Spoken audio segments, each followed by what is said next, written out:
Welcome back. So after some times, these are my statistics. I let it run for a total runtime of 8 hours with 4 fuzzers alive.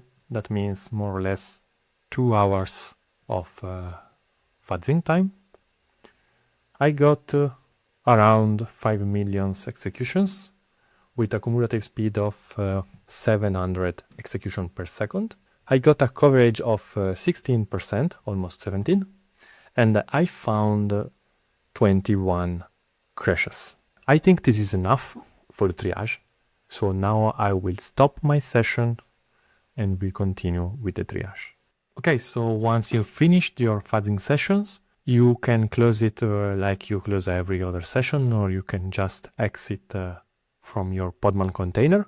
But remember that to make a backup of the output folder. So for example, you can do cp mount RAM disk out. Please note that now I am outside of the container. So from outside of the container, since I mounted a pre-created RAM disk, I can run copy on the RAM disk and I can copy the output directory in a safe place. For example, in my home. Yes, -R. In that way, also if you reboot your computer, you will not lose your progress. Okay, so let's investigate how is our output directory. So we do ls. I'm outside of the container, so the right part is mount RAM disk out. And as you can see, we have different folders, one for each session, one for each fuzzer. And then we can, for example, explore Fuzz1001 or 00 crashes.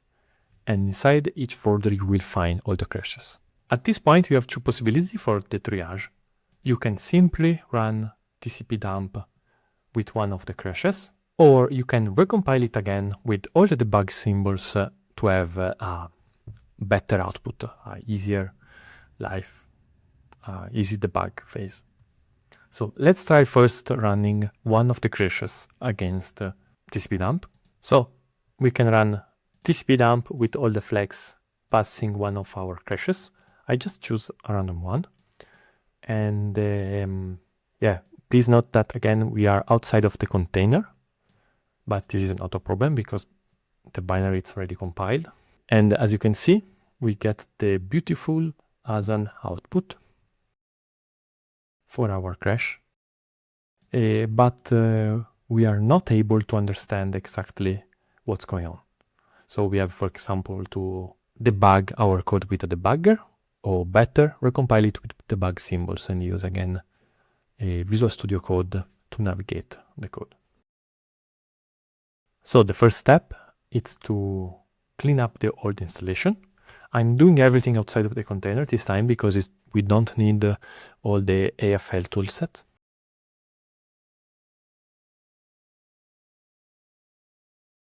We clean up libpickup, make clean. We do a make clean also inside tcpdump. We grow again inside libpickup.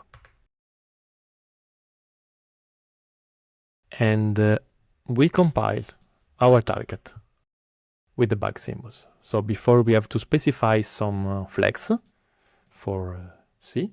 So we specified we want to use ASAN, the optimization level, and the G flag for the bug symbols.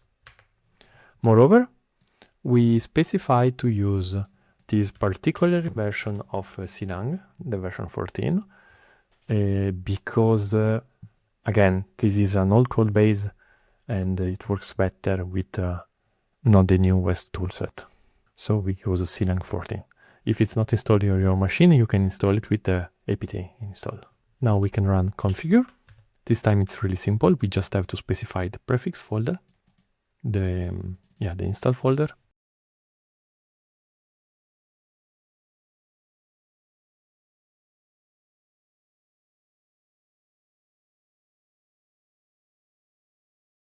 and make. After make instant. Now we do the same for tcpdump.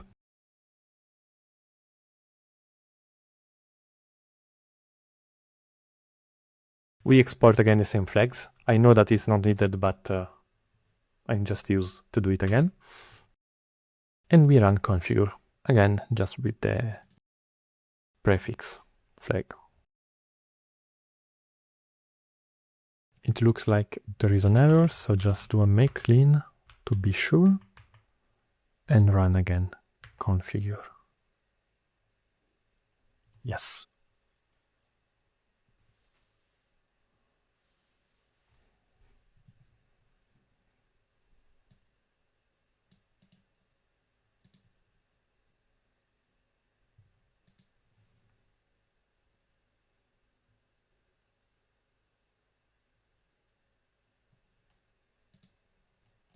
As before, make.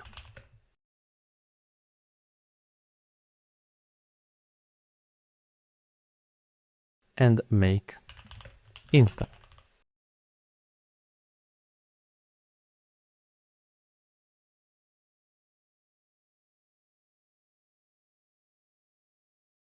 Finally, we can run again tcpdump against our caches file. I already checked which one is the correct one, so I will use directly the correct one.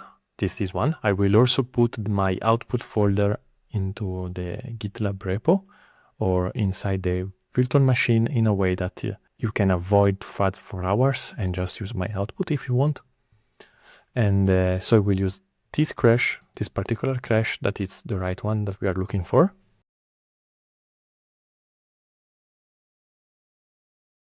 Segmentation fault, okay. And as you can see here, we have a heap buffer overflow on this specific address, and in particular, the function, it's bootp, pretbootp. That means that most probably this is the crash we are looking for. And finally, we can check our bug also with Visual Studio Code. So in that case, it's really easier because we can open the tcpdump folder on Visual Studio Code. This is the tcpdump folder. We can open the tcpdump.c file. That is the file where the main is located. We can create a new launch configuration like we did in the previous exercises.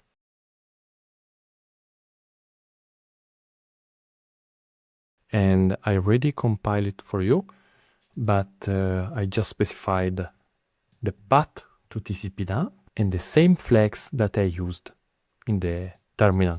So basically what I wrote here, it's the same that we ran before on the terminal.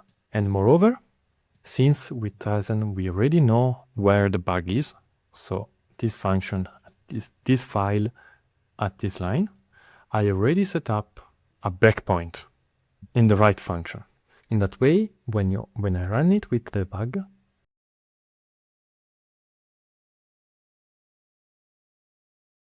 what I see, this is where is my breakpoint, and if I continue, step over, I see again the same output as before of the crash. Okay, now if you're curious to know how they fix it, we can, for example, look to the commit that fixed this bug. So we can go back to GitHub. Let's do it together. So we go on tcpdump. We said that these vulnerabilities applies only to version before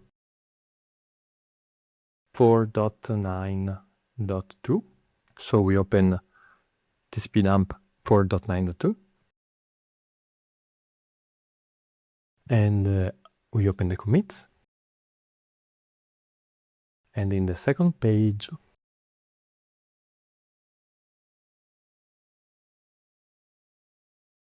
we have the commit that fixed the bug.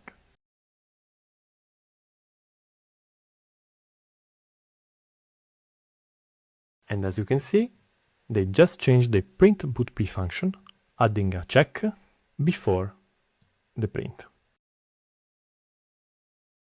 Now, as you want, you can try to download the new version of tcpdump, the 4.9.2, and try again your crash against the patched version to see if it still crashes or they really fix it. Otherwise, you can just download the last version of tcpdump and fuzz it.